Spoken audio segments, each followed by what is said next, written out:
Saan po tayo ngayon? Saudi po ako eh.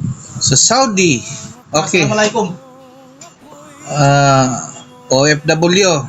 Bakit ano po ho yung karamdaman natin? Kasi yung tagiliran ko, tapos marami ako mga panaginip na hindi maganda. Kamamatay lang kasi nung anak ko nung 18. Kamamatay lang ng... Anak kong panganay. Okay. Condolence. Tapos, anong nangyari? Anong mga kaganapan ngayon? Bakit kasi yung tagiliran ko, hindi ko alam bakit. Tapos nagpatingin din ako, sabi sinisira daw ako, ganun. Lunok. Pasok.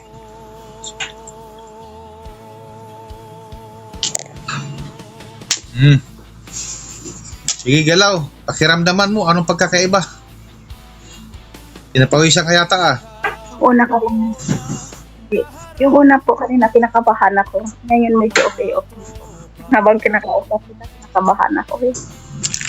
Huwag ka ba dyan? Meron po. Sige, magsalita ka. Nag-share naman ako sa mga...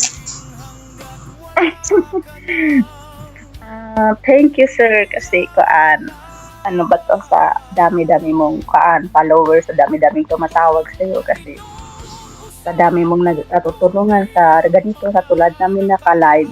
Hindi kami nakakauwi ng Pinas. Sa pamamagitan nito, marami kami natutulungan. Laking bagay yun para sa amin mga OFW. Hindi kami makakauwi pag-amot lang, di ba? Sa ganitong paraan, kumbaga, nasa-save mo kami sa mga problema namin. Yung pinakamalaking bagay. Tulad ng mga gera ngayon dito sa Saudi, ganun, di kami basta-basta nakakauwi. Yung may mga problema kami, nandyan ka na lalapitan namin. Thank you, Sir God.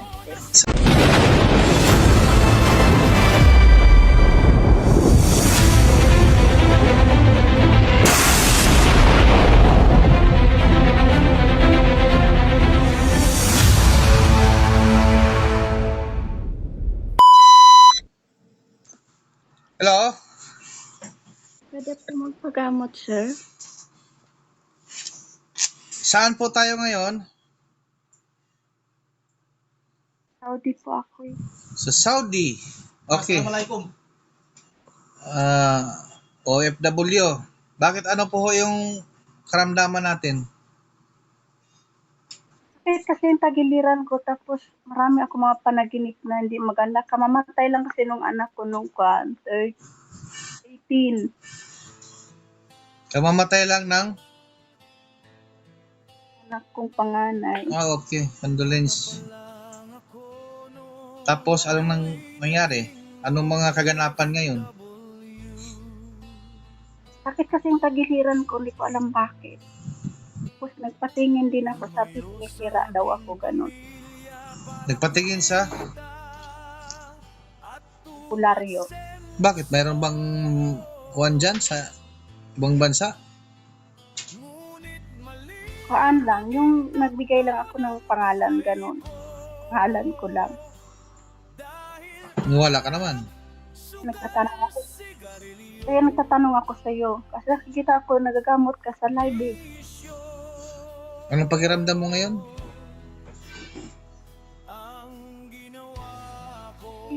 Minsan masakit, minsan hindi. Ganun. Huwag mong isipin para mawala yung minsan na yan.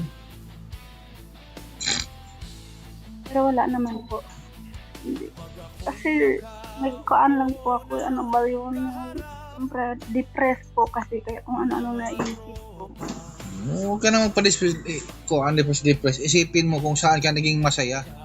Huwag mong isipin yung mga problema. Ang isipin mo ay papaano mo ipagpatuloy ang buhay mo. Isipin mo yung bukas. Huwag yung mga nakaraan mo. Dahil pag iniisip mo yung nakaraan mo, ikaw lang din yung magsasuffer sa sarili mo. At ikaw lang din ang makapagpabago niyan sa mga depressed na yan dahil sarili mo yan. Isipin mo, Pero lumabas wala ka. naman, Mag-enjoy ka sa buhay mo. Isipin mo yung mga kaganapan na kuan. Masaya ka, hindi yung isipin mo yung problema. Ano po kasi pwede lumabas ito sa rin. Oh, my God. Bagawan ng day off. Pag gusto, may paraan. O, maglibang ka sa mga cellphone. Pero tanong ko lang sir, wala bang naninira ka? Ganun. Ay, hindi naman ako manghuhula. Hula. Hindi naman ako si Madam Auring na manghuhula ako. Kumuha ka ng tubig. Malalaman natin ito ngayon. Yung mainit.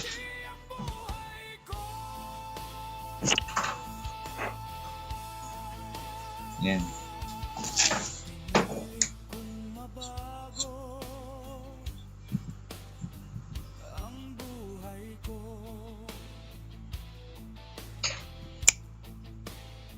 Inumin mo yung kalahati, tapos lasahan mo.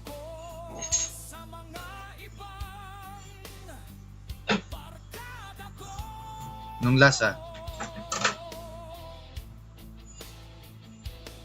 Ano naman po. normal. O see? Walang kulam, walang barang. Hindi yan totoo. Dahil malalaman ko yan sa tubig pa lang. Eh, yung pagiging stress mo, huwag kang magpa-stress dyan. Meron ka pa bang anak? Po, dalawang lalaki. Oo. Yung baby, yung anak ko na babae, may apo kasi ako. Doon mo i-focus lahat na sa may buhay. Huwag ka na mag-focus sa wala na. Tapos, anong gagawin? Sir, anong gagawin ko sa kalahati? O, relax ka lang, nagkwento pa nga tayo. Oh, sorry. Tapos, Kaya sabi ka ko sa'yo, huwag mong i-stress yung sarili mo.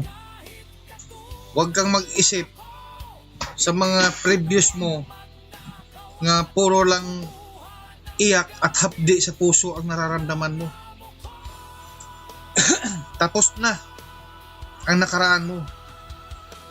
Baguhin mo, i-focus mo sa mga natira mong mga anak ngayon, sa pamilya mo na andyan sa paligid mo.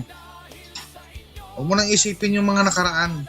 Tanggapin mo na yung bukal sa puso mo.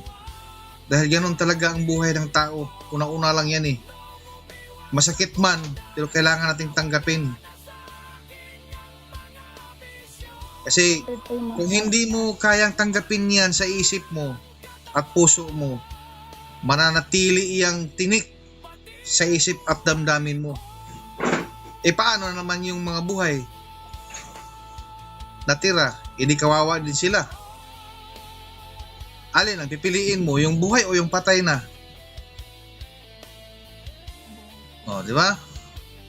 So, ang iisipin mo ngayon, yung andyan nga nakikita mo at nakakausap mo, doon mo ibuhos ang pagmamahal sa kanila. Yung pagmamahal mo sa nawala mo, alam naman natin yan pareho na masakit talaga yan. Pero yung natitirang pagmamahal na yan, doon mo ibigay sa mga taong buhay pa. Kailangan nating tanggapin yan sa isip, puso at damdamin na tayo ay iniwan. Ganun talaga ang buhay ng tao. Na siya, ganito, akin yung tubig mo. Balik mo yung tubig.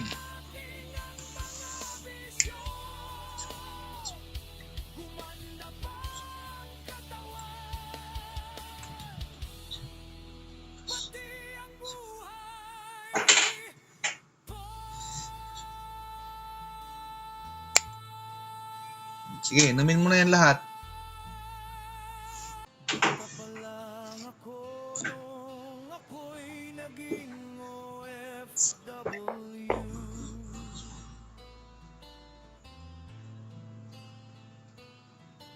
Lumayo sa aking pamilya para kumita. Nga. Tumatsenso. O, lunok. Pasok. Ngunit mali ang naging takbo ng buhay ko. Sige, galaw. Pakiramdaman mo, anong pagkakaiba? Pinapawisan ka yata ah. una ka rin. Yung una po kanina, kinakabahan ako. Ngayon medyo okay. Habang kinakausap kita, kinakabahan ako. Okay ka ba dyan? Pag okay naman. Anong pagkaiba ngayon kanina? Tagal na ako gusto tumawag ko. Okay naman. Nakaramdam ka ba ng kaginhawa? Nawala na yun. So, nawala na yung kabak ko. Kanina nung unang tawag ko sa'yo. Puso ko gumaganda. Kasi gusto ko na matagal na ako gusto pero nag-PM kasi ako sa'yo. Tapos sabi mo wag tawag ng tawag. Nahiya naman ako. Kaya ngayon naisipan ko ba? Tapos tumawag ako, nag-dial ako una, di sinatay ko, di makakasitapay ko ng gagamot ba, nagagamot ka sa iba, tapos nakaka-istorbo. Dumayal naman ako uli. Yung sinagot mo naman, Oo nga, lagi ako nanonood dun sa live mo. panay tawag ka nga. Habang may kinausap ako, panay tawag ka. Tapos naisip ko, sabi ko, tatawag kaya ako, tapos sabi naman, sinabi niya sa live niya, wag daw tawag ng tawag at tayo yung PM ko. Sasagot ka sa chat. Eh yung nagdadalawang isip na naman ako, kada gusto kong tumawag sa'yo, na-cancel ko na naman. Kaya nahihiya ako, baka maka-istorbo, baka ganun, may ginagamot ka. Meron talaga. Tapos yung sinubukan ko yun. Pero Thank you sa time, sir. ayos na. Ano pakiramdam ngayon? Naman po. Diyan na ako kinakabahan. Kanina lang po, sobrang kaba ko habang kinakausap kita. Meron ka bang ma-share sa mga followers natin? Meron po. Sige, magsalita ka. Nag-share Nag-vlog naman tayo. ako sa mga thank you, sir, kasi ano ba to sa dami-dami mong followers, sa dami-daming tumatawag sa'yo kasi sa dami mong natutulungan sa ganito, sa tulad namin naka-live, hindi kami nakakawi ng Pinas. Sa pamamagitan nito, marami kami natutulungan. Laking bagay yun para sa amin mga OFW, hindi kami makakauwi pag-amot lang, di ba? Sa ganitong paraan, kumbaga, nasa-save mo kami mga problema namin, pinakamalaking bagay. Tulad ng mga gera ngayon dito sa Saudi, ganoon, di kami basta-basta nakakawit, yung may mga problema kami, nandyan ka na lalapitan ng thank you, sir, God. So yan mga ka-vlog ko, kahit paano ay natulungan natin ang isang OFW. So mga ka-vlog ko, hinihiling ko lang sa inyo, paki-like and share ang video ito mga ka-vlog ko. Bye bye mga ka-vlog ko, see you next vlog mga ka-vlog ko.